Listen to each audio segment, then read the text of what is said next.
le Machu Picchu, c'est pas la découverte qui m'a, tu vois, qui me laisse le plus de vibrations au creux de l'estomac, quoi. Moi, j'ai pas aidé. Et Pierre, il s'est fait transporter par des mecs qui ont poussé, quoi. Donc, l'effort de notre part, il était assez minime, limité. Ouais. Et en fait, moi, ce qui m'a laissé des souvenirs les plus ouf, c'est pas forcément les plus beaux paysages qu'on ait vus, mais c'est là où on a réussi à faire le plus d'efforts à deux. Et que c'est cet effort à deux et la manière dont on a fonctionné qui nous a permis d'atteindre ce truc-là, quoi.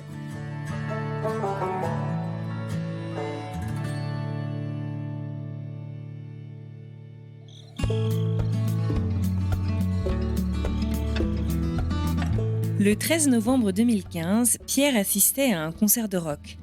À un concert dans une salle mythique, la salle du Bataclan. Et le concert, c'était les Eagles of Death Metal. Au cours de ce concert, à la destinée tragique, Pierre est devenu paralysé des membres inférieurs. À l'époque, ça fait tout juste quelques mois que lui et Myriam sont en couple et les amoureux se retrouvent autour de l'une de leurs passions absolues, le voyage. Une passion commune et dévorante qu'ils se sont découvertes dès 2016.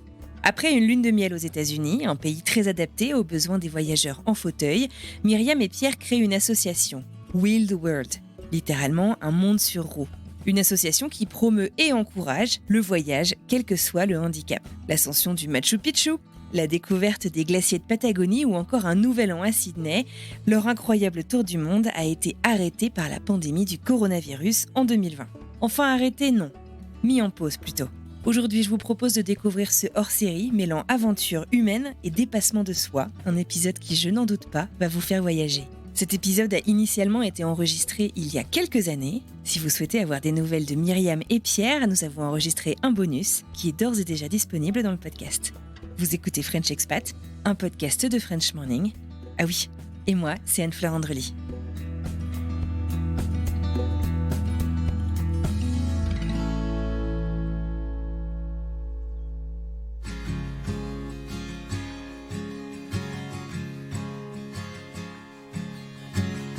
Myriam a 30 ans, comme moi. On s'est rencontrés le 13 juin 2015 et depuis, nous passons une vie formidable ensemble. Voilà, ça c'est de la présentation. Ouais. On adore. Ouais. Ok, non, très bien. Vas-y, du coup, à mon tour. Pierre a 30 ans également. Pierre a grandi à Paris. Il a fait des études en école de commerce, donc en commençant par Paris et puis ensuite à Angers, dans une école qui s'appelle l'ESCA. Et en 2015, il est commercial, il vend du fromage sur les routes de France un peu partout, et en fait il est blessé au Bataclan, et donc il devient paraplégique. Voilà. Et donc nous on s'est rencontrés juste avant, et du coup on vit cette aventure ensemble, et on décide de se marier, et effectivement on a une vie plutôt sympa pour la suite.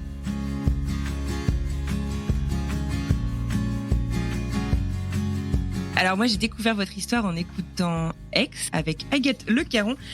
C'était toi Myriam qui a présenté beaucoup votre histoire. Et effectivement donc vous êtes rencontrés en 2015, est-ce que j'ai compris.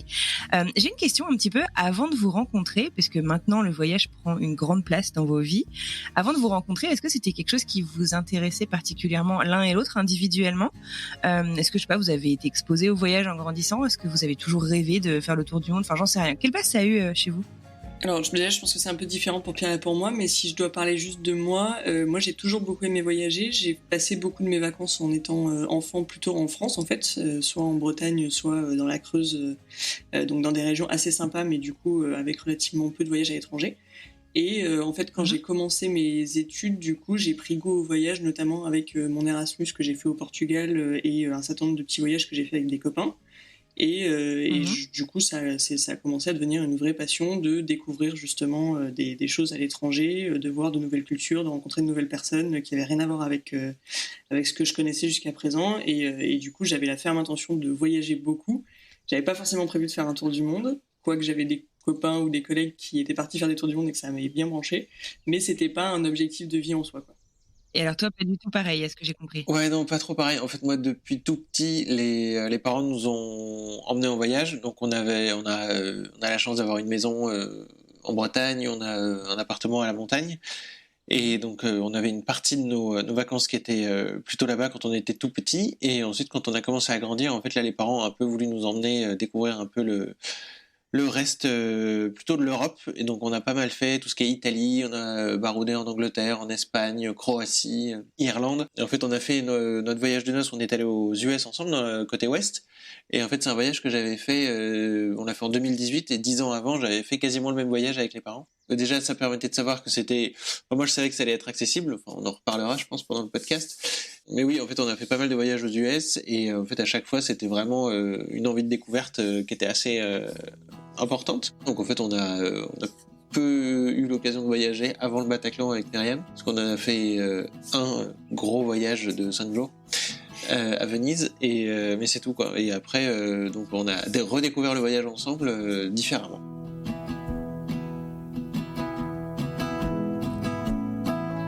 Alors justement, donc vous parlez de votre voyage de noces, c'est là qu'il y a eu un peu cette révélation, si j'ai tout compris, où vous vous êtes dit, mais en fait c'est ça, enfin ça va être ça notre futur.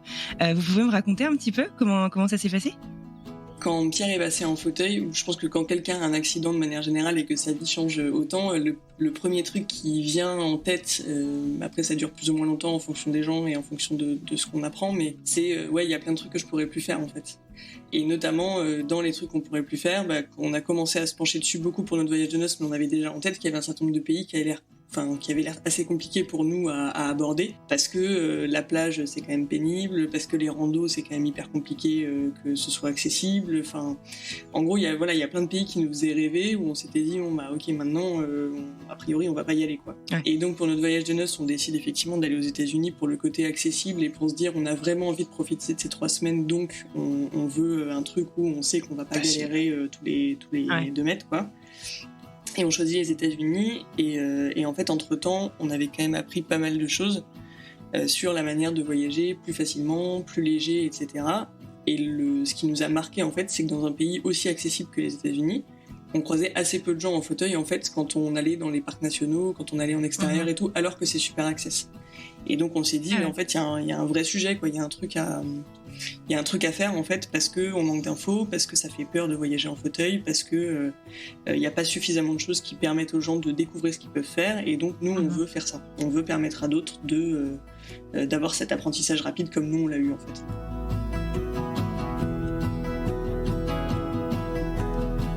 En fait, en 2018, du coup, toujours cette année-là, en octobre, on s'est lancé dans la création d'un blog, la création d'un compte Instagram et d'un compte Facebook. Et en fait, ça c'était les prémices et donc les tout débuts de Wheel World. Et en fait, en même temps, on a créé une association, donc à but non lucratif, qui existe toujours aujourd'hui et qui nous permet de voyager. Et en fait, c'est une oui, on a créé du contenu en utilisant justement notre voyage de noces comme première base, donc ça c'était bien pratique. Ça nous a permis d'avoir du contenu assez facilement, on avait pris pas mal de photos et on avait plein d'infos à transmettre. Parce que oui, en effet, les États-Unis sont vachement accessibles et dans tous les parcs nationaux là-bas, tu as des informations, au moins un tout petit peu d'informations sur tiens, qu'est-ce que tu peux faire à minima en fauteuil quand tu vas te balader à Bryce Canyon ou ailleurs, donc ça c'est vraiment hyper chouette. Et on ne savait pas du tout avant de partir, donc ça c'est hyper intéressant. Une bonne surprise quoi. Ouais, c'est ça. Et donc on a voulu transmettre ça, et après on a commencé à voyager un petit peu en France, on est allé à la montagne après, on a fait du ski et autres. Et en fait là ça a été vraiment les débuts de comment tu remplis comment tu crées du contenu, qu'est-ce que tu mets dedans, qu'est-ce qui intéresse les gens, qu'est-ce que tu as envie de transmettre ou pas. Et donc là tous nos contenus ils sont en français et en anglais pour qu'on essaye un peu de toucher un peu tout le monde. Enfin, tous nos contenus sur Instagram. Tous nos contenus Instagram. Sur le blog non. Sur le blog on est tout en français. D'accord. Mais sachant que du coup l'objectif de ce blog en fait c'est de partager à la fois des récits d'aventure, donc donner envie aux gens de voyager, c'est un de nos objectifs, et le deuxième objectif c'est de permettre à chacun de le faire sereinement, donc on apporte aussi des conseils pratiques qui permettent à des personnes de vivre des voyages comme nous on a pu les vivre. Sachant que ce blog, du coup, il s'adresse vraiment à tous, à la fois aux personnes handicapées, évidemment, donc on met des notions d'accessibilité pour les hébergements, pour les lieux à visiter, pour les randos, les activités outdoor, etc. Et on a aussi un discours quelque part qui s'adresse aux personnes valides, parce que quelqu'un qui est valide et qui veut planifier un séjour, il peut regarder notre blog et savoir combien ça nous a coûté, dans quel endroit on est allé, qu'est-ce qu'on a particulièrement aimé, etc. Donc on essaie vraiment de mixer ces deux côtés-là pour essayer de rassembler un peu deux mondes qui sont aujourd'hui un peu disjoints, le monde des personnes valides et le monde des personnes handicapées, quoi. Ouais, c'est hyper fédérateur, c'est super. Et c'est vrai que c'est très inspirant tout ce que vous proposez. Alors du coup, donc de cette révélation que vous avez eue au Grand Canyon jusqu'à vous dire, ok, et en fait, ça va être notre activité principale maintenant. Enfin, il s'est passé combien de temps et comment s'est passé un peu cette de l'étincelle à l'exécution, quoi. Comment est-ce que ça s'est organisé? En fait, ça s'est passé en plusieurs étapes. C'est-à-dire que donc nous, on a eu cette révélation de OK, il y a quelque chose à faire, donc il faut qu'on fasse quelque chose. Et ce quelque chose, dans un premier temps, on s'est dit on veut essayer de marquer les esprits et ouvrir très largement le champ des possibles en disant on peut aller partout dans le monde en fait, peu importe la destination. Donc on a commencé par prendre toutes les destinations où on s'était dit ça va être la galère et tout d'y aller machin, où on avait envie d'aller évidemment, et on a tracé un itinéraire de tour du monde. Donc ça, c'est notre premier projet. Et on s'est dit, on va faire 4 continents, Amérique du Sud, Océanie, Afrique et Asie. Pas l'Europe et l'Amérique du Nord, parce que c'est un peu trop facile. Donc du coup, on passe directement à autre chose. Voilà. On s'est fixé cet itinéraire-là, je vais y arriver. Et en fait, on s'est dit, pour marquer les esprits encore plus, donc il y a ce côté-là, on va alimenter en contenu, etc. On va montrer que ces pays sont accessibles. Mais on voudrait aussi se fixer un défi majeur qui va marquer les esprits et qui va faire parler du projet par continent. En Amérique du Sud, il y avait le Machu Picchu. Qu'on a fait complètement. En Océanie, on s'est dit qu'on allait traverser la Nouvelle-Zélande en tandem, ce qu'on a fait. Waouh, c'est dingue, on a bien rigolé, c'était cool. On a bien chié, si je peux me permettre, mais on a bien rigolé aussi, c'était cool. En Afrique, on devait faire le Kilimandjaro, l'ascension. Complètement. Wow. Et on devait assister aux JO paralympiques de Tokyo. C'est ça, assister du coup, pas participer. Oui, mais donc, voilà. Mais donc c'est... évidemment, quand on parle du Kili et des JO, je pense qu'on aura bien compris qu'on a un peu été interrompu dans nos projets par le Covid, comme beaucoup de gens. Et donc, bref, ce projet, en gros, normalement, il devait durer 14 mois. C'était un truc qui est limité dans le temps. Donc, nous, on avait posé un congé sans solde. Et on s'est dit, OK, on crée notre asso, on fait ce projet. Et c'est assez carré, quoi. Quelque part, ensuite, on reprend notre job, il n'y a pas de problème. Au 1er décembre, on devait reprendre notre job en 2020. Ouais, 1er décembre 2020. Sauf que, du coup, donc, arrêté par le Covid, on se dit... Il nous reste que 6 mois, donc évidemment on laisse passer le confinement. On profite du confinement pour faire un documentaire sur notre traversée de la Nouvelle-Zélande, donc fait maison, un peu artisanal et tout, mais un truc qui est dispo sur YouTube maintenant, qui s'appelle Du Nord au Sud. Et on se dit, c'est quand même dommage de pas profiter maintenant qu'on n'est plus confiné, de pas profiter des mois qui nous restent, comme on peut plus voyager, pour continuer à poursuivre notre objectif. Parce que voyager aux 4 coins du monde, c'est cool. Montrer que tu peux faire du kayak en Amérique du Sud et du saut en parachute en Australie, c'est cool. Mais quelqu'un qui est encore en centre de rééducation et qui se dit, est-ce que je peux faire des choses? La marche est un peu grande quand même à franchir. Bien sûr. Et donc, on se dit, on va allier tout ce petit contexte-là et on va en faire quelque chose. Et donc, on est reparti sur les routes de France. Nous, en fait, ce qui nous a marqué pendant nos voyages, c'est que tout ce qui est un peu outdoor, aventure et tout, on s'était un peu mis des barrières en disant maintenant c'est galère, ça va être un peu compliqué à faire et tout. Et c'est vraiment ce qui nous passionne en fait. Et au fur et à mesure de nos voyages, on a découvert qu'il y avait plein de choses qui étaient faisables là-dessus, donc sur ce créneau spécifiquement, au-delà du voyage au sens large. Et donc on s'est dit on va partir sur les routes de France à la rencontre de tous ces acteurs qui rendent l'outdoor et l'aventure accessible à tous. Donc que ce soit des assos, des petites entreprises, etc. Ouais. Et on a créé une série YouTube qui s'appelle Les Éclaireurs. Et chaque épisode parle justement d'une de ces assos ou d'une de ces entreprises, raconte l'histoire de comment ils ont été amenés à inviter des personnes en situation de handicap à participer à leur activité, etc. Et montre en gros notre expérience d'aller faire du wave ski, du kayak, du parapente, de la plongée, ce genre de choses, pour montrer effectivement aux gens ce à quoi ils peuvent s'attendre s'ils veulent eux aussi faire des sports en extérieur ou des activités aventure, même en étant en fauteuil, quoi. Mais alors, du coup, ça vous prend quand même beaucoup de temps, là, toute cette création de contenu. Vous n'êtes pas retourné au boulot en décembre-ci ? Non, on n'est pas retourné au boulot en décembre. Grosse surprise. On s'est dit, en fait, vu tout ce qu'on a lancé depuis 2 ans, donc depuis octobre 2018, on s'est dit, non, en fait, on ne peut pas s'arrêter maintenant et se dire, en fait, on va retourner dans nos boulots et on va perdre, parce que si jamais on revoyageait, mais en reprenant nos boulots, en fait, on va déjà, on n'a que 5 semaines de congés payés, donc on peut pas non plus faire des voyages à l'autre bout du monde.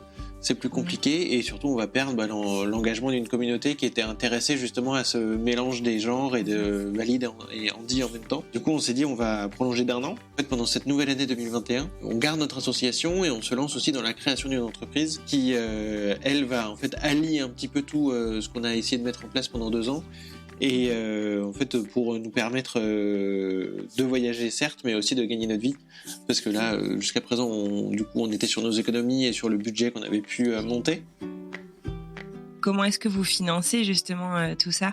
En fait notre tour du monde on l'a financé avec l'aide de quelques entreprises qui étaient assez portées en termes de niveau touristique et voyage. On était accompagné par des entreprises d'hôtels, de voyage, d'agents de voyage et autres. Et on a fait du financement participatif et on avait aussi nos deniers perso qu'on a mis dans le panier. Et en fait ça nous a financé pendant 1 an, donc jusqu'à fin 2020 en gros. Et en fait depuis, on est... En fait, ça a financé ce projet-là, c'était l'objectif. L'idée, c'était qu'on arrive justement à fédérer un certain nombre de sponsors autour de ce projet sur le côté financier, mais aussi des gens qui nous aideraient à porter notre message et qui soient en phase avec ce qu'on essayait de faire bouger comme ligne, si tu veux. Donc, c'était bien l'idée. Et en fait, donc, quand on a construit Wheel World, en fait, on avait un peu 2 axes du coup. Il y a tout un axe qui s'adresse à la communauté, qui est notre création de contenu, ce qu'on met sur les réseaux, notre blog, etc. Et tout un axe qui s'adresse aux professionnels, où on va faire du conseil sur tout ce qui est expérience client PMR pendant un voyage ou pendant une expérience de sport ou autre. Qu'est-ce que vit un client PMR quand il vient chez toi, quel que soit ton service, si tu veux. Alors, ok, par contre, il va falloir pardonner mon ignorance juste 2 secondes. Qu'est-ce que ça veut dire exactement, PMR ? Personne à mobilité réduite. Ah pardon, oui, c'est vrai que c'était pas très clair. Oui, j'avoue, on donne pas assez le contexte, effectivement.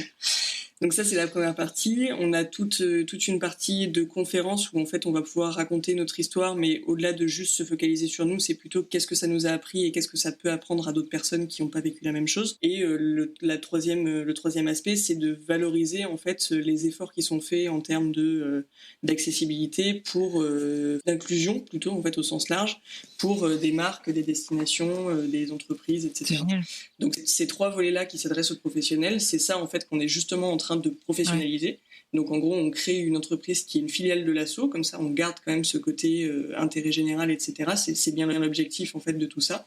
Et du coup, l'association, tout ce qu'on crée dans le cadre de l'association s'adresse à la communauté plus particulièrement, donc aux particuliers, et ça doit rester gratuit parce que c'est important que ça reste gratuit. Et ensuite, tout ce qui s'adresse aux professionnels, pour le coup, nous on travaille justement au packaging de nos offres et à faire en sorte qu'on crée vraiment de la valeur pour des gens qui ont envie de s'investir dans ce type de domaine.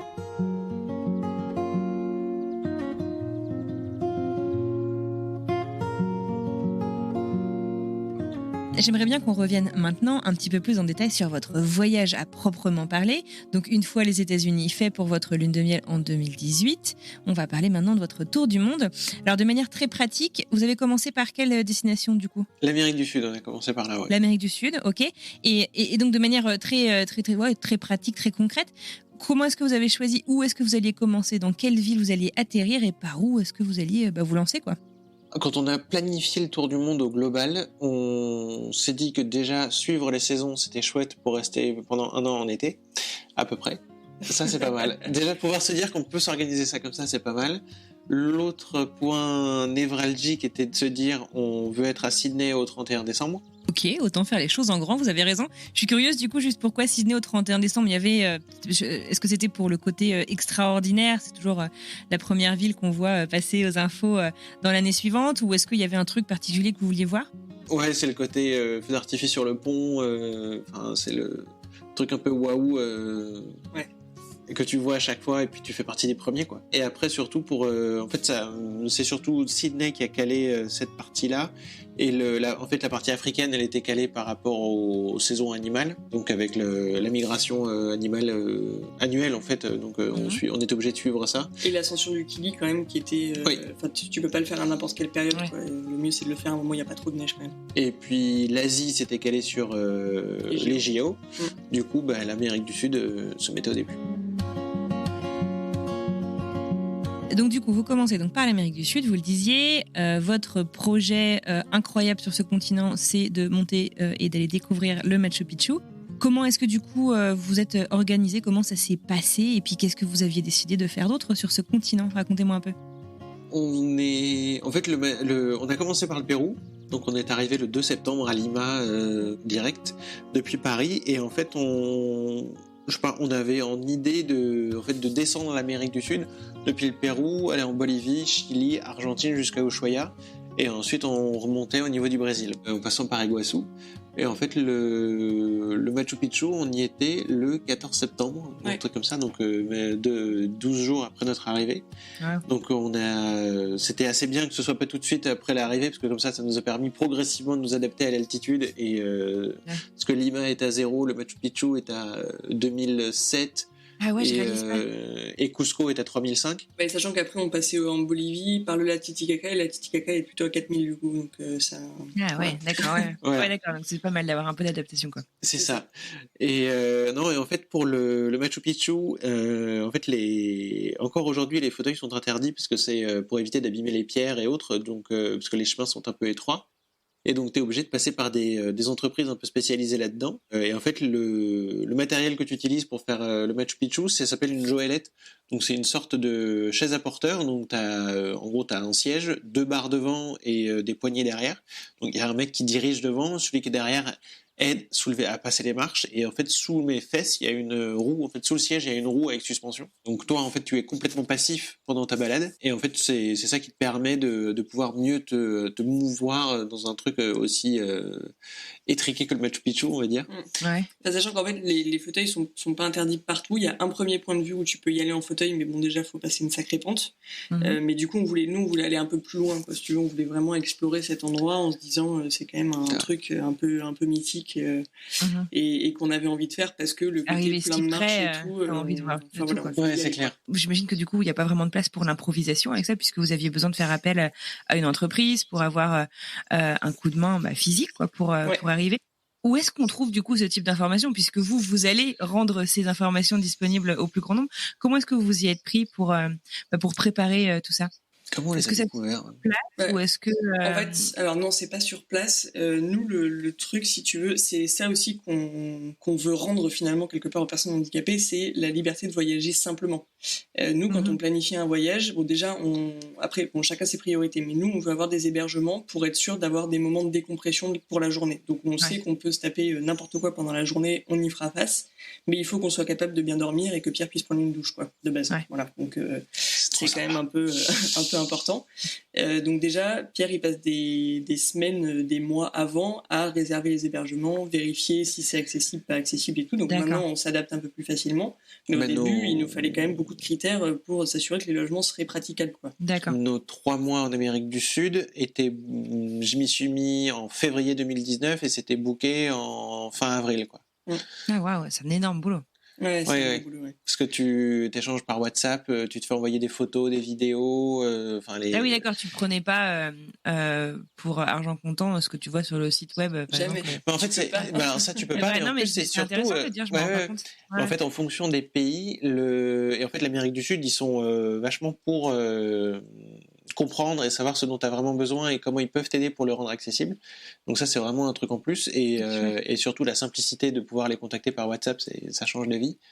Et en fait, tu les as au téléphone, ils t'envoient des photos et tout, et les mecs sont prêts à, attends, on peut tailler une rampe, on peut faire ça, on peut t'aménager ça. C'est dingue. Et c'est très très cool. Bon, et après, en fonction des pays, en fonction de l'habitude et la corpulence des habitants, par exemple, Pérou, Bolivie, les portes sont plus petites que le fauteuil. Du coup, quand tu vas prendre ta douche, Myriam, je passe la tête du fauteuil, j'enlève les roues, Myriam me pousse dans la salle de bain, je remets les roues, et ensuite on a accès à la douche, et avec 2-3 sauts parce que les toilettes sont trop petites, du coup tu sautes sur un tabouret, tu ressautes dans la douche, enfin des trucs sympas, quoi. On a complètement divagué par contre de sa question première, qui était comment on est arrivé au Machu Picchu. Et du coup, c'est pour montrer les différentes étapes. Donc du coup, effectivement, le Machu Picchu, donc on avait réservé ses hébergements et tout, et après, c'est en fonction de ce que tu veux faire, il faut regarder sur Internet. Okay. Et donc, autant sur le Machu Picchu, tu tapes Machu Picchu Silla de Ruedas, c'est bon, du coup, tu trouves quelques entreprises et tout. Le problème, c'est de faire le choix. Et sur ce type d'entreprise, ce qu'il faut savoir, c'est que c'est souvent des trucs qui coûtent une blinde. Globalement, tout ce qui est agence de voyage pour personnes en situation de handicap qui sont spécialisées, etc., ça coûte hyper cher. Quel que soit le pays d'origine de l'entreprise. Quel que soit le pays d'origine, complètement. C'est hyper cher. Et donc, l'idée, c'est aussi de choisir lequel va être le mieux, lequel va coûter le moins cher et machin. Donc, nous, on a pris contact avec plusieurs d'entre elles. On avait finalement choisi celle-là parce qu'on avait eu un prix intéressant et tout ça. Mais du coup, c'est aussi ça, si tu veux, sur notre blog qu'on raconte en disant voilà quelles entreprises il peut y avoir, voilà les avantages et les inconvénients d'après ce qu'on a pu en voir, voilà l'expérience qu'on a eue avec celle-là puisqu'on a testé que celle-là. Et c'est ce genre de choses qu'on essaie de partager. Voilà. Ce qui est plus compliqué, en fait, c'est dès que t'as pas de comment dire. Si t'as pas un objectif fixe, par exemple là le Machu Picchu c'est assez simple, mais si tu dis faire de la rando en Patagonie par exemple, là bon courage pour trouver de l'info sur ce qu'il y a à faire et comment quoi. Voilà, c'est un peu compliqué. Et tu demandais pourquoi c'était aussi cher ces entreprises. Nous, clairement, on se l'explique pas trop. En fait, généralement, c'est des packages. Par exemple, c'est 5 jours à Londres dans la chambre accessible de tel hôtel. Quand tu es en fauteuil, donc t'as tous tes petits problèmes, mais t'as quand même quelques petits avantages quand tu veux voyager. Et notamment, par exemple, quand tu veux l'avion, par exemple, il n'y a pas de tarif. Mais quand tu prends le train, que ce soit en France, que ce soit pour aller à Londres, tu payes, t'es en première classe, tu payes quasiment pas ton billet. Ton accompagnant ne paye pas. Là, ça dépend. Oui, voilà. Mais ça dépend. Enfin, moi, par exemple, j'ai 80% d'invalidité avec besoin d'accompagnant. Et donc, Myriam a la chance de ne pas avoir à payer ses billets quasiment. Quand on part à Londres, on l'a fait une fois il y a 2 ans. C'était là aussi c'est moitié prix pour tout le monde, c'est gratuit pour l'accompagnant. Enfin, je crois que c'est assez profitable et ça c'est trop bien ça pousse au voyage et ça donne envie de voyager. Du coup, c'est vrai qu'on ne s'explique pas pourquoi ça coûte aussi cher de passer par une agence spécialisée qui va t'organiser tous tes déplacements avec des trucs spécialisés aussi. Enfin, il y a peut-être ça aussi qu'il faut prendre en compte, etc. Je pense qu'il y a pardon, je me permets de dire, mais en fait, il y a deux choses. Il y a peut-être des gens qui se font une grosse marge. Ça, après, chacun fait la marge qu'il veut et à la limite, ça, ok. Mais après, il y a aussi le côté où, effectivement, quand tu designes un séjour pour quelqu'un qui est en situation de handicap, tout est du sur-mesure parce qu'il y a autant de handicap que de personnes handicapées, en fait. Donc, c'est pas genre le mec qui ne vend pas un séjour packagé où il a pu négocier comme telle autre agence de voyage qui aurait 10 clients qui auraient la même chose, etc. Là, c'est vraiment tout est sur mesure parce que le monsieur qui t'appelle ce jour-là, il n'aura pas le même besoin que la dame qui t'appelle le lendemain, etc. Et c'est du coup, c'est vraiment du très très individualisé quoi. Donc je pense que c'est ça aussi qui fait que ça coûte très très cher. Et d'ailleurs la preuve c'est que les agences de voyage pour personnes handicapées elles se multiplient quand même pas mal ces derniers temps et que globalement on n'arrive pas à en trouver beaucoup qui soient moins chers que l'autre. Enfin tu vois les tarifs sont quand même assez ressemblants. Il y en a qui en profitent un peu plus mais globalement les tarifs sont quand même assez proches. Donc je pense qu'ils se lanceraient pas tous sur les mêmes tarifs s'il n'y avait pas une justification derrière quand même.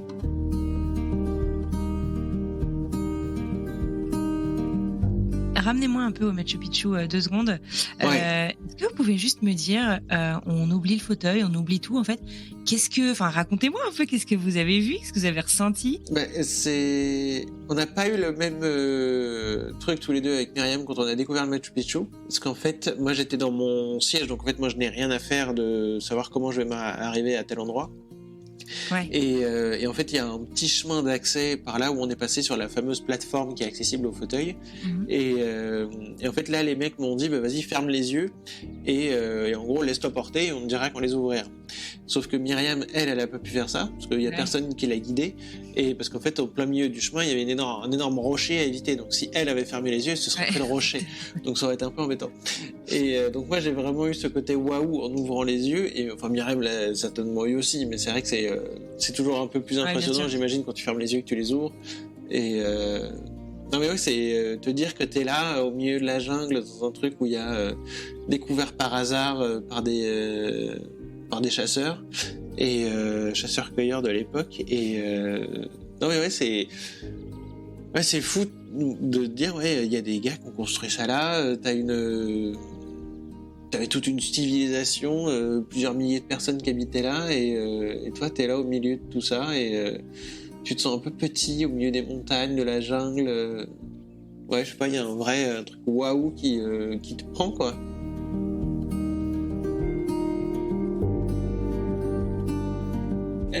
moi j'ai trouvé ça ouf, effectivement, l'arrivée au Machu Picchu, en fait, c'est un peu, ça coupe un peu le souffle, quoi, c'est complètement dingue.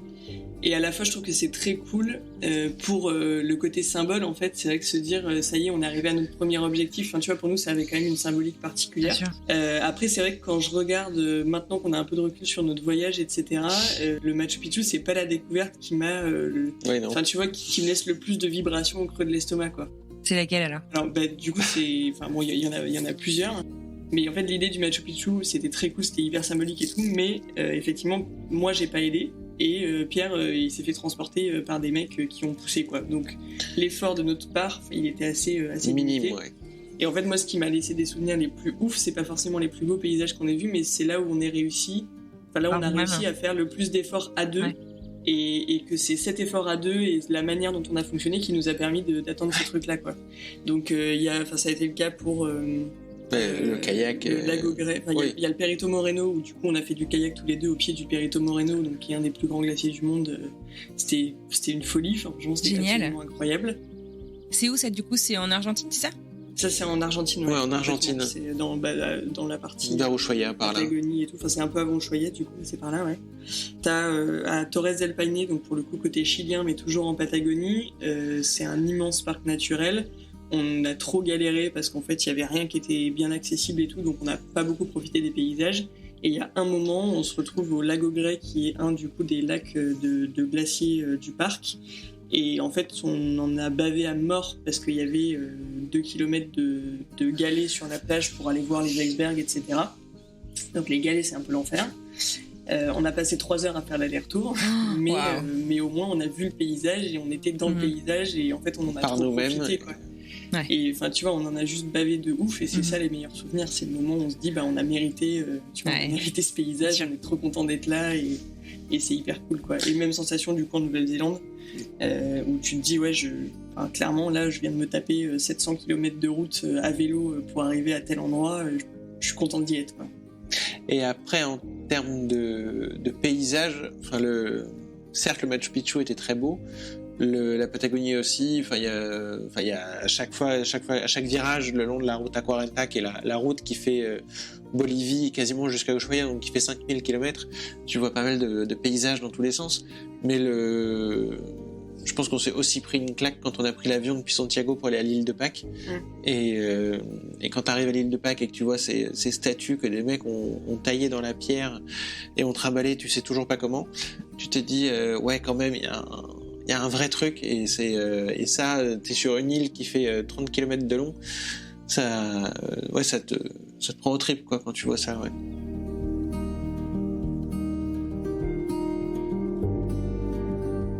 Du coup, alors j'ai compris donc la préparation que vous faisiez qui était d'un point de vue logistique, par exemple. Donc Pierre, tu faisais beaucoup de temps sur les logements. Est-ce que du coup vos itinéraires étaient un peu millimétrés à la nuit près ou au jour près, ou est-ce que vous vous permettez d'avoir un petit peu de latitude? Enfin, comment est-ce que ça se passe de ce point de vue-là?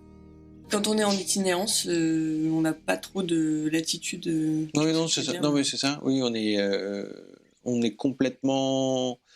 Enfin, on pourrait, si on avait envie, je pense qu'on pourrait rester dans tel logement un peu plus longtemps et du coup sauter le suivant, mais du coup avoir plus de route. Enfin bref, c'est des contraintes à chaque fois que tu te remets, mais c'est vrai que on s'est pas laissé aucune latitude en termes de temps à tel ou tel endroit. De temps en temps, on s'est dit, tiens, on aurait peut-être préféré rester un peu plus longtemps là, un peu moins là-bas, mais après il y a zéro regret quand même sur ce voyage et non, mais oui, on n'a pas on se laisse pas de marge de manœuvre, on va dire, pour profiter à fond et se dire, tiens, une petite nuit de plus pour avoir un coucher de soleil de plus, ou un truc comme ça, on l'a pas ça. En fait, on fait ça quand on n'est pas en itinérance. Donc, quand on a des séjours, si tu veux, des voyages où on reste à un endroit ou machin, là, on s'autorise plus à bouger facilement, etc. Ouais. Mais c'est vrai que quand on est en itinérance, le problème, c'est qu'on prend des risques, en fait, si on commence à bouger notre itinéraire. Franchement, trouver un logement access, c'est ce qu'on dit, c'est hyper long. Et du coup, en gros, pour rester une journée de plus à un endroit, tu risques de passer ta journée à chercher le logement accessible de la nuit d'après, en fait. Et donc, du coup, quelque part, c'est pas très utile. Donc après, encore une fois, chacun ses priorités. Il y en a qui préfèrent avoir beaucoup plus de maniabilité sur leur itinéraire, etc. Nous, on préfère se dire, on est sûr de passer une bonne nuit, on va pouvoir affronter les épreuves du lendemain facilement. Et du coup, c'est pas grave de pas pouvoir passer une nuit de plus parce que de toute façon, on sait qu'on va galérer à trouver un logement. Et après, voilà, c'est chacun son truc, mais nous, on raisonne plutôt comme ça. Et est-ce que, du coup, vous êtes plutôt slow travel ou chop, on enchaîne, on a pas mal de choses. Et est-ce que votre manière, peut-être justement, de voir les choses a évolué peut-être d'un continent à l'autre? Je sais pas. Ouais, clairement. L'Amérique du Sud, ça a été chop. On s'est pas arrêté pendant 3 mois. Enfin, l'Australie, pareil, en fait. Oui, en fait, c'est... Bon, après, en Australie, on a passé plus de temps, on a un peu, entre guillemets, appris de notre Amérique du Sud, où Amérique du Sud, on passait, sur 3 mois et demi, on a passé 5 jours à l'île de Pâques fixe, 5 jours dans le désert d'Atacama fixe, et après tout le reste c'était max 2-3 jours, grand max. Donc on a quand même beaucoup bougé. En Australie, on a plus fait du 3-4 nuits, donc on passait plus de temps dans les différentes étapes, on en a eu moins d'étapes aussi, en 1 mois et demi. Et après, Nouvelle-Zélande, là, c'était un peu différent, du coup, puisqu'on était en itinérance vélo, on essayait de bouger. Là, pour le coup, c'était vraiment du slow travel, quoi. La Nouvelle-Zélande, je pense qu'on peut vraiment appeler ça du slow travel. À partir du moment où tu prends la route quasiment qu'à vélo, ça change un peu la donne. Tu mets 7 heures pour faire 100 bornes. C'est ça. Et ça, je trouve ça a un peu changé justement notre perception. En fait, là, je vois dans les voyages qu'on essaye de planifier, je dis bien qu'on essaye parce que c'est pas hyper simple, on est plus attentif justement à se poser, tu vois, à essayer de passer 1 semaine ou 2 au même endroit, à se dire qu'on peut explorer facilement avec d'autres moyens que juste courir partout en voiture et tout. C'est ce qu'on a fait pour la Martinique, c'est ce qu'on a fait pour la Corse. La Corse, on était plus en itinérance, mais au moins on prenait le temps, tu vois, de se poser pas mal. Et la Martinique, voilà, on s'est dit, on fait 1 semaine au nord, 1 semaine au sud, et on profite pour faire des petits trajets, etc., pour bien découvrir le coin et machin, et pour vivre des expériences un peu locales avec des gens qu'on a rencontrés, tu vois. Du coup, c'est vrai que ça change un peu la donne, et c'est le genre de voyage qu'on aime beaucoup, qui sont peut-être plus compliqués sur un tour du monde comme nous, on l'avait lancé au départ. On devrait mettre 5 ans, quoi. Mais voilà, c'est ça, exactement. Mais du coup, ça dépend aussi de ce qu'on veut faire. Nous, l'objectif du Tour du Monde, c'était quand même de montrer qu'on pouvait découvrir un maximum de choses en étant en fauteuil. Donc, on avait besoin de ce côté un maximum de choses. Maintenant, je pense qu'on le reprendra jamais exactement de la manière dont il était planifié, ce Tour du Monde-là. Parce qu'en fait, cette année, elle nous a fait découvrir quand même pas mal de choses. Et puis on est un peu tous passés à autre chose, je pense. Enfin, on a été nombreux, en tout cas, passés à autre chose par rapport à ce type de voyage, quoi. On veut toujours faire le Kilimandjaro. C'est génial. Je rêverais de le faire aussi. Mais sauf que là, en ce moment, la Tanzanie, c'est vraiment pas ça en termes de Covid. Ah ouais? Le président est covidosceptique. Ah merde, ok. Et il cache tous les... Je connaissais pas ce terme. Ouais, non, nous non plus. Ouais, non. Mais on préféré pas le connaître d'ailleurs. Non, mais en gros, il essaie de faire venir les touristes, mais la situation est un peu compliquée. Catastrophique, on peut dire ça. D'accord. Pour les JO, je suis pas sûr qu'on y sera cet été. Et il y en aura cet été. On sait pas. Personne ne sait.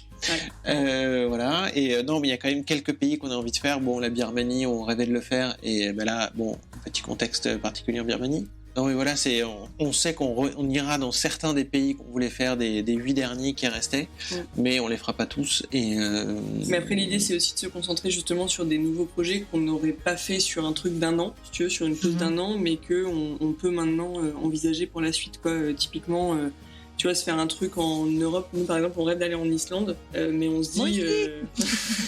On a fait un épisode il y a pas longtemps, d'ailleurs, là-dessus. C'est vrai. Ah, on va écouter, du coup. Mais ouais, on se dit, typiquement prendre l'avion pour aller faire 15 jours en Islande, c'est peut-être moins quelque chose qu'on a envie de faire maintenant. Donc si on a plus de temps, pourquoi pas se faire plutôt un trip avec le moins de carbone possible, en partant de la France, en passant par les pays du coup scandinaves, en prenant le bateau pour aller en passant par les îles Féroé, ensuite arriver en Islande, passer 2, 3, 4 semaines là-bas, revenir de la même manière. Enfin, tu vois, l'idée, tout est envisageable en fait. Maintenant qu'on se projette sur un avenir un petit peu plus long. Encore une fois, on a toujours l'asso qui nous permet de monter des projets ponctuels et de faire appel à des sponsors, etc. Donc, ça peut complètement être des choses qui s'envisagent et qu'on rêverait de faire en fait, en se disant, on associe à la fois le côté handi, le côté slow travel, le côté plus responsable pour les voyages, etc. On peut pas le faire à chaque fois, mais quand on peut le faire, c'est cool d'essayer de monter ce type de projet. Ouais.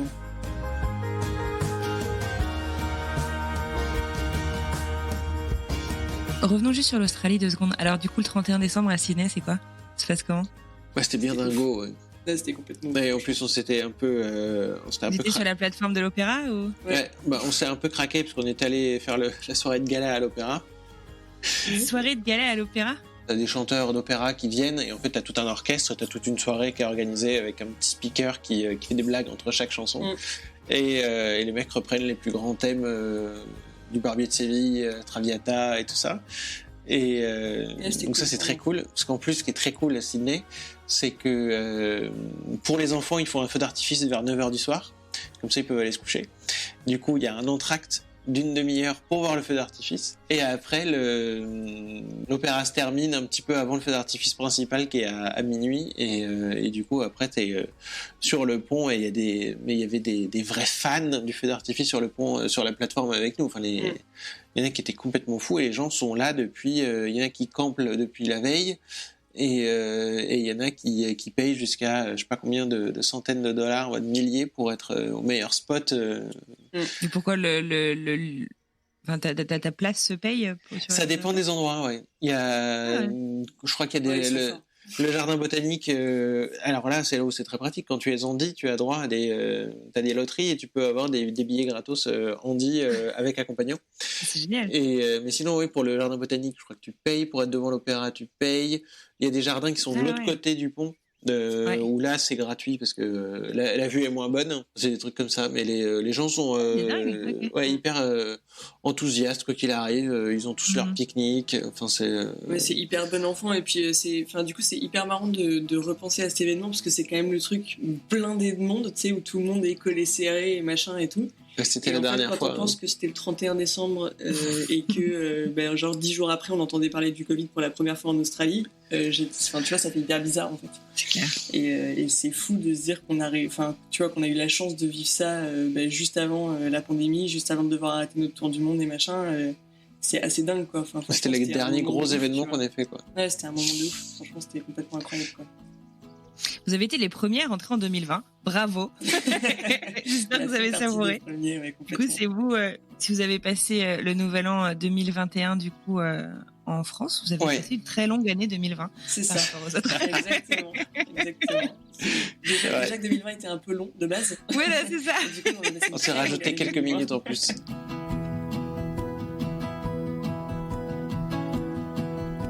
L'Australie, c'était juste avant la Nouvelle-Zélande ou c'était après? Ouais, c'était juste avant, ouais. On a fait 1 mois et demi en Australie, 1 mois et demi en Nouvelle-Zélande. D'accord, ok, super. Je veux pas parler trop de Covid, mais en même temps, ça a malheureusement fait partie du coup de votre voyage puisque ça vous a fait revoir vos plans, mais en même temps, vous semblez avoir super bien rebondi et avoir plein de projets pour la suite.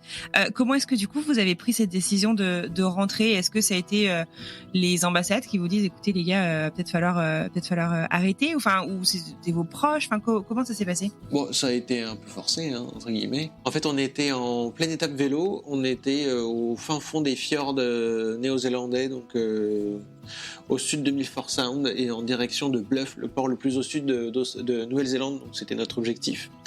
Et en fait, il y avait une grosse tempête et on était accompagné d'un copain qui nous a récupérés en voiture, et donc on est allé à l'hôtel un peu plus vite que prévu. Et en fait, en arrivant à l'hôtel, Myriam va voir la réception, et la réception, le meuf lui dit du coup, est-ce que vous avez un logement pour le prochain mois? Et non, en fait, je viens pour une nuit, moi. Et en fait, une demi-heure après, la première ministre parlait et annonçait le couvre-feu, le confinement. Le confinement dans 48 heures. C'était après la France. Hein. La Nouvelle-Zélande, du coup, c'était le 23 mars. L'annonce a été faite une semaine après la France. Je crois, et le 23 mars, il était confiné. C'est une île de 5 millions d'habitants, et en fait, ils n'ont pas du tout les capacités hospitalières pour accueillir quelque chose comme du Covid, et ils sont à 3 heures de la côte australienne. Donc, il y a un vrai besoin de sécurité et de sanitaire là-bas. Donc en fait, le 21 mars, elle a confiné, fermeture des frontières, fermeture des ports, tout était bloqué. Et une semaine après, les vols inter-îles n'étaient réservés que pour les motifs impérieux. Et donc il y avait vraiment plus de. Et en fait, c'est le premier pays à avoir ouvert. Les stades sont pleins. Ils ont rouvert que pour eux. Ils sont toujours fermés. Mais voilà. Et en fait, nous, on était donc en pleine étape vélo. On apprend ça, donc ça nous met un petit choc. Et Vous n'aviez pas entendu vraiment parler de Covid avant ça ? On avait vu que la France, il y avait des trucs, on se demandait si nous ça allait arriver. On savait que nous, ça allait potentiellement nous tomber dessus. D'accord. Mais on savait pas quand ni comment. Sachant que les frontières étaient fermées, que du coup il y avait des quarantaines maintenant obligatoires pour. Tu vois, sur la fin de notre séjour, il commençait à y avoir des quarantaines obligatoires pour les autres et tout, donc on sentait quand même que ça tournait un peu au vinaigre et que il allait se passer quelque chose. On espérait juste avoir 3 jours de plus pour terminer les 1000 km qu'on s'était fixé comme objectif. D'accord, oui, je vais bluff et ça n'a pas été le cas. Et du coup on a été confinés 48 heures après. Donc là en fait c'est comment est-ce que tu repenses la fin de ton trajet. Donc tu contactes l'hôtel de Christchurch qui était la grosse ville du sud. Donc on se dit on va aller dormir là parce que c'est quand même proche de l'aéroport qui va nous permettre ensuite de retourner à Auckland puis Paris. Donc au moins on sera proche si jamais il y a des appels d'avion ou des trucs comme ça. Mais entre-temps on a un vélo. Du coup, et le vélo ne peut pas voyager dans l'avion parce qu'il a des batteries. Du coup, il faut le faire rentrer. Il est énorme, il fait 50 kilos, tout un barda. Et du coup, il faut le faire rentrer par bateau. Du coup, là, t'as 48 heures. On s'est débrouillé en 24. En vrai, t'as 2 heures pour retourner parce que le mec, il est en train de fermer son business. Et donc, en fait, en 24 heures, on a trouvé un mec entre là où on était et Christchurch, à Dunedin. Et le mec était là, vous êtes arrivé, il est midi, moi je ferme à 15h et je sais pas quand je rouvre, quoi. Donc là aussi on a eu de la chance de trouver le bon gars, et surtout le mec qui nous a dit je vous fais un papier comme quoi j'ai bien votre vélo, et tu sais combien ça va coûter ? Non. Mais du coup on est obligé de te le laisser. Bon. Et en fait, on lui a laissé le vélo, et 1 mois et demi, 2 mois après, on reçoit des nouvelles comme quoi il a pu le mettre sur un porte-container et le vélo est rentré tranquillement en France par bateau, quoi. Okay. En fait, on n'a pas vraiment eu de décision à prendre sur l'arrêt du tour du monde quelque part, parce que donc nous on est confinés en Nouvelle-Zélande. Ça s'est imposé, quoi. On avait de toute façon prévu notre parcours un peu en étoile, donc on faisait 3 mois sur un continent et on rentrait à Paris. Et ça, c'était voulu dès le départ parce que ça nous permettait de revoir nos sponsors, de faire des conférences, de changer de valise aussi, de changer de matos et tout. Et on a eu la chance de voler sur Qatar Airways sur le retour de Nouvelle-Zélande, qui est la seule compagnie en fait qui continuait à voler.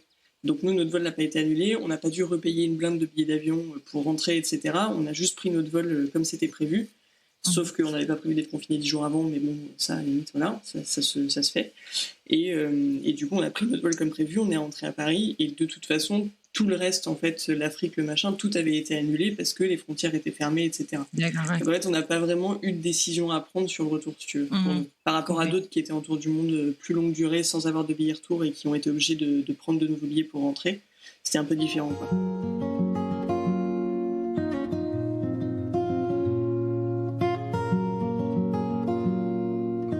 Et alors, du coup, vous êtes partis combien de temps au final ? On a fait 7 mois, on a fait la moitié. Canon.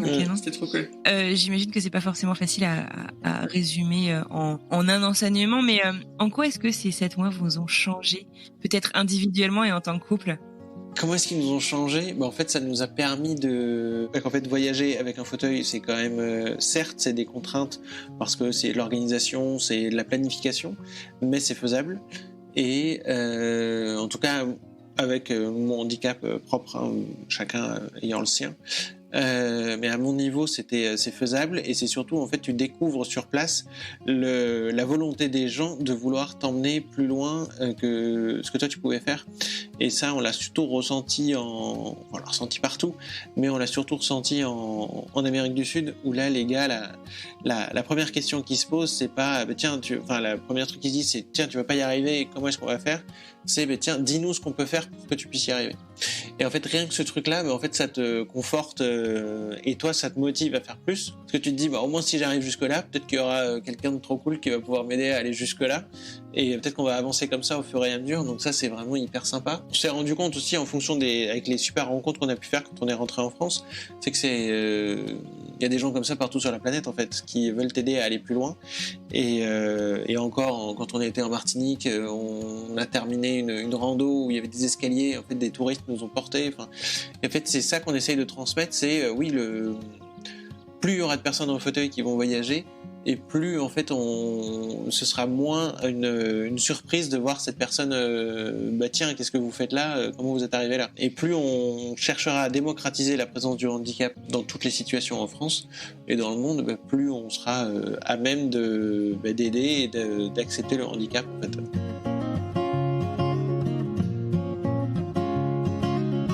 Moi, je trouve qu'on a beaucoup appris en fait pendant ce voyage et qu'en apprenant, on a nous-mêmes fait tomber nos propres limites en fait.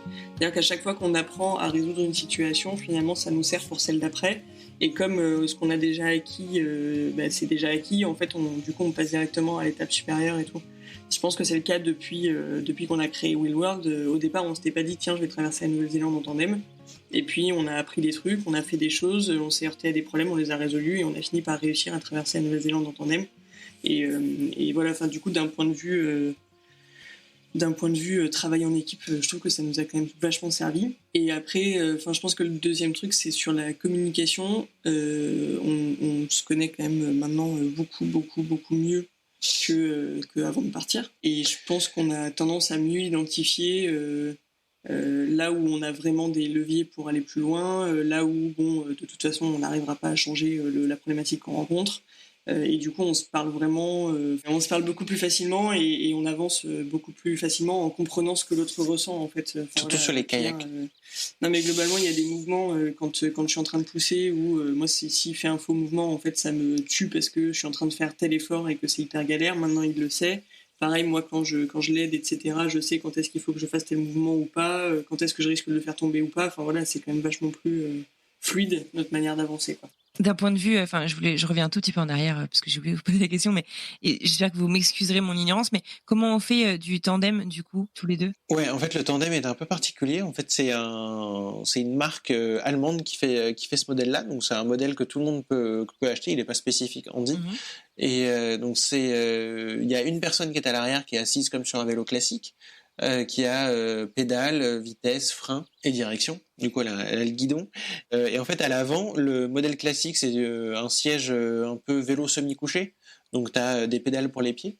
Et en fait, comme à l'achat d'une voiture, tu sélectionnes l'option main d'allié. C'est la chaîne, en fait, va revenir juste devant le siège pour que tu puisses pédaler avec les mains en même temps. Ah, super. Et donc, c'est les deux mains en même temps. Et en fait, il y avait une batterie parce qu'on savait qu'on n'avait pas la capacité physique pour faire de la Nouvelle-Zélande sans.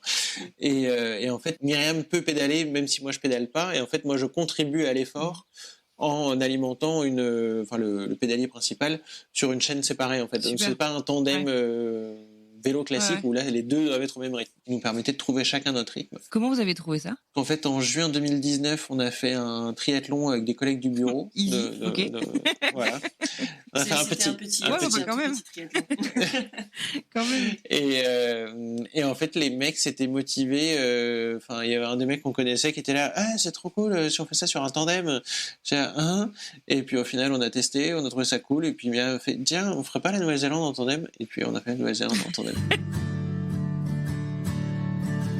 Franchement, sur nos projets, quand même, globalement, j'avoue, on a beaucoup de chance sur beaucoup de points, mais c'est vrai que à chaque fois qu'on a eu une idée un peu à la con, on a réussi à la mettre en place. C'est vrai, parce que là, par exemple, la plus grosse crainte qu'on avait quand même sur ce tour du monde, alors certes, il y avait des étapes en vélo qui ont été un peu galères, où tu frôles un peu la route. T'es sur la route, en fait en Nouvelle-Zélande il n'y a pas de vraie piste cyclable parce qu'eux sont plus VTT et donc vont dans les montagnes. Nous notre vélo n'avait pas la capacité d'aller là-haut et nous non plus.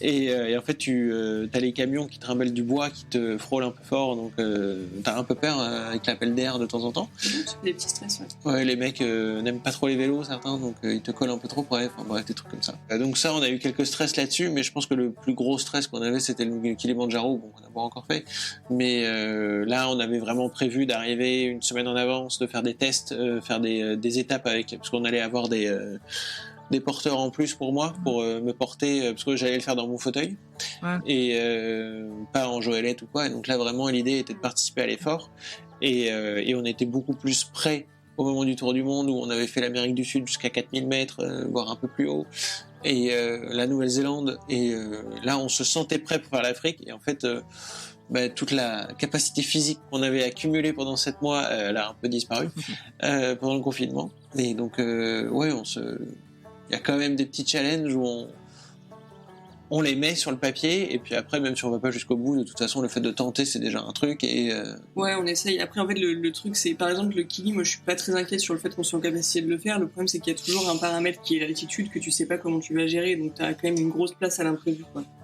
Et du coup, autant sur la traversée de la Nouvelle-Zélande en tandem, c'était un peu ça aussi, sauf que c'était pas l'altitude, c'était plein d'autres paramètres. On s'est un peu tapé toutes les conditions galères.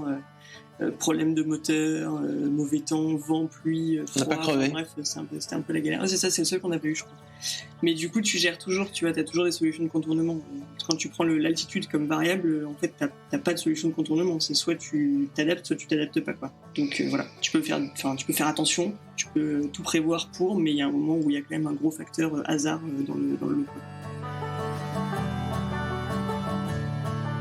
Donc une autre question qu'on pose à la fin de chaque épisode, c'est de découvrir.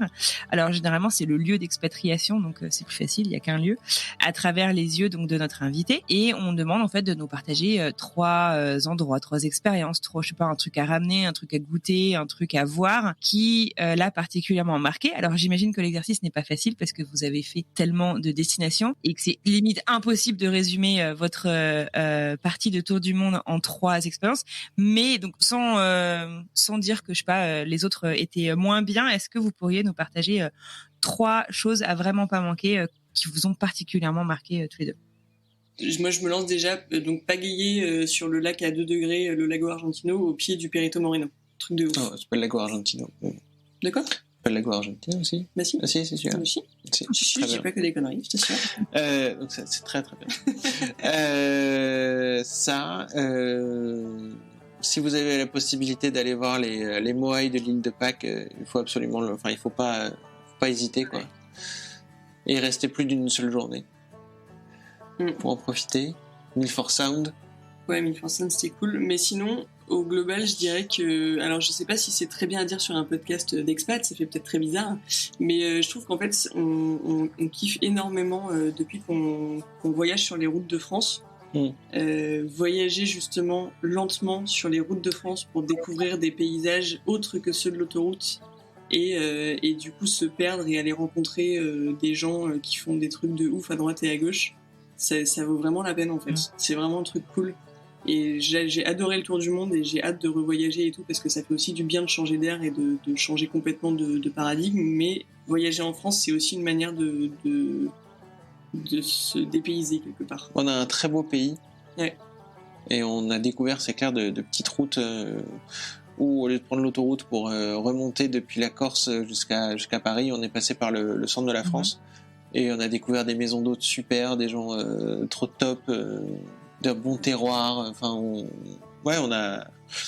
est quand même un pays riche en terroirs et on le connaît plus que par l'autoroute, quoi, maintenant. Voilà, donc un petit slow travel en France. Ouais.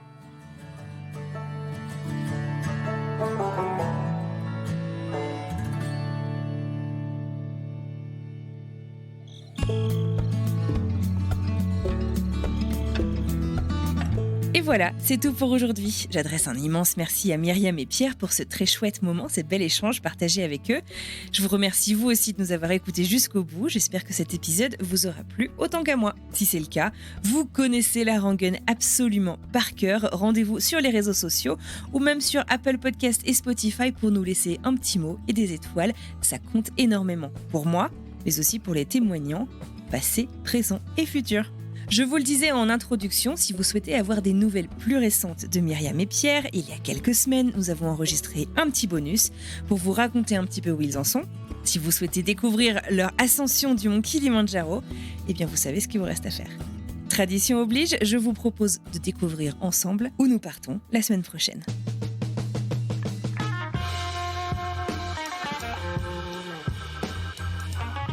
Et ça a été mon premier voyage en stop. Donc à 18 ans, on est allé jusqu'à Stockholm.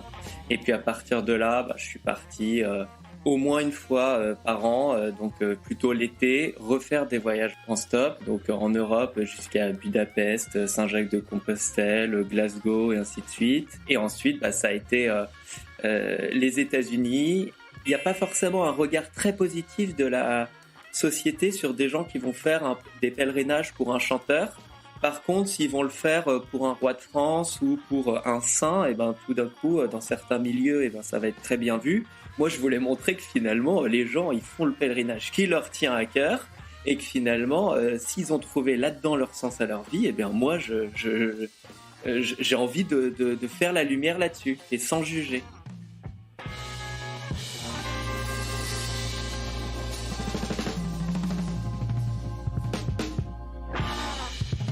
Il ne me reste plus qu'à vous souhaiter une merveilleuse fin de journée, une très belle fin de semaine et je vous dis à mardi pour une nouvelle histoire.